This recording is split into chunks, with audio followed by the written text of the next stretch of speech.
Hi friends, this is Deepshikha Chatterjee और आप देख रहे हैं क्लासिफाइड वोकैबुलरी, जहां आप सीखते हैं इंग्लिश थ्रू हिंदी।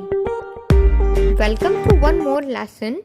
आज के इस लेसन में हम should have done, could have done, would have done इन सेंटेंस की स्ट्रक्चर में क्या डिफरेंस है और इन्हें सही तरीके से कैसे यूज़ करना है, तो आज हम ये सीखेंगे।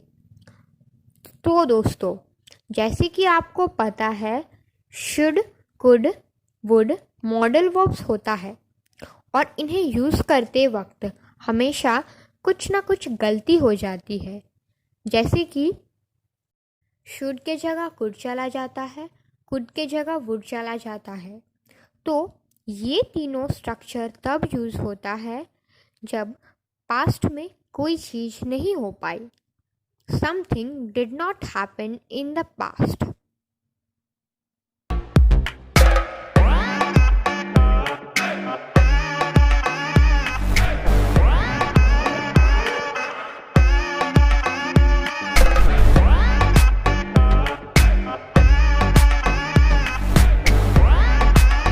Guys, let's start the video. तो guys, देखिए यहाँ पे 3 एग्जाम्पल है। I should have completed my nursing course. I could have completed my nursing course. I would have completed my nursing course.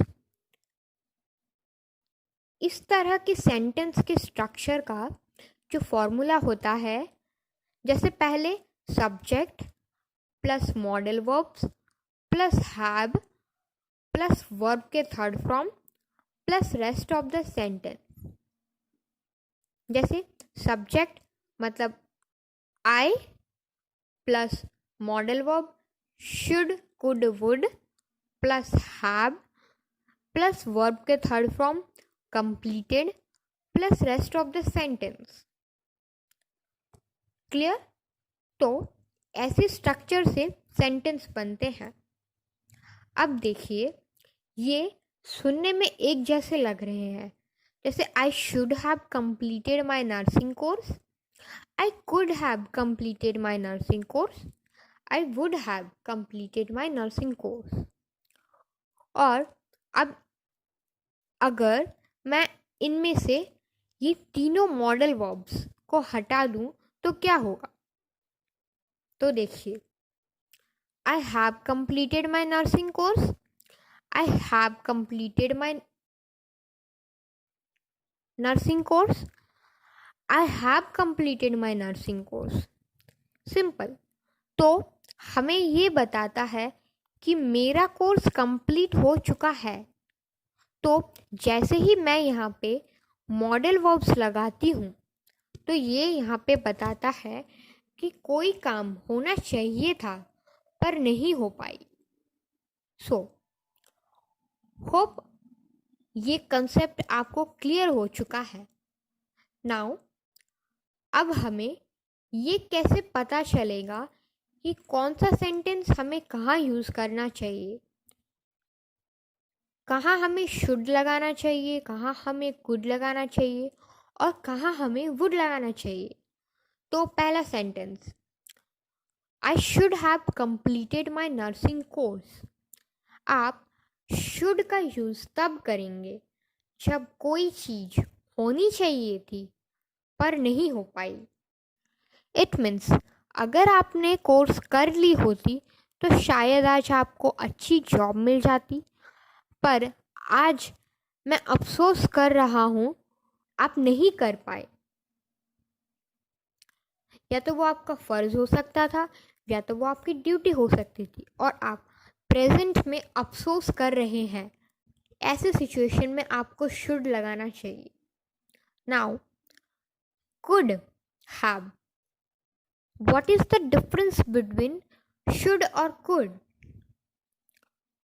आप कुड हैव का तब यूज़ करेंगे जब आपको कहना है कि कोई चीज़ मैं कर सकता था लेकिन मैंने नहीं किया। पर मैंने क्यों नहीं किया? जस्ट बिकॉज वो मेरी मर्जी थी, दैट्स वाई मैंने नहीं किया। तो इस केस में आप कहेंगे कि वो आपकी चॉइस थी या आपकी मर्जी थी, दैट्स वाई आपने नहीं किया और आपको इसलिए अफसोस नहीं हो रहा कि आपने नहीं किया है। तो ऐसे सिचुएशन में आपको हमेशा कुड लगाना चाहिए। तो आई थिंक आपको शुड और कुड का डिफरेंस पता चल गया है। Now next one is would have. तो आप वुड का यूज तब करेंगे जब हम कोई चीज करना चाहते थे लेकिन किसी वजह से नहीं कर पाए।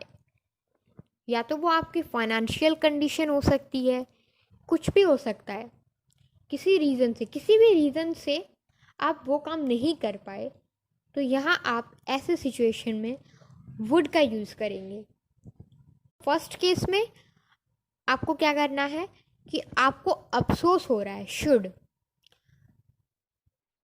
कुड सेकंड केस में है आपकी चॉइस थी, एंड वुड थर्ड केस में किसी रीज़न से आप नहीं कर पाए। I think is it clear? So आपने इन तीनों स्ट्रक्चर का डिफरेंस कहाँ यूज़ करना है और कैसे यूज़ करना है आपको समझ आ गया होगा। यहाँ डन का मीनिंग हिडन है। बेसिकली वो वर्ब का थर्ड फॉर्म होता है। तो दोस्तों, आई थिंक आपको समझ में आ गया होगा मेरा lesson. Thank you. Have a nice day.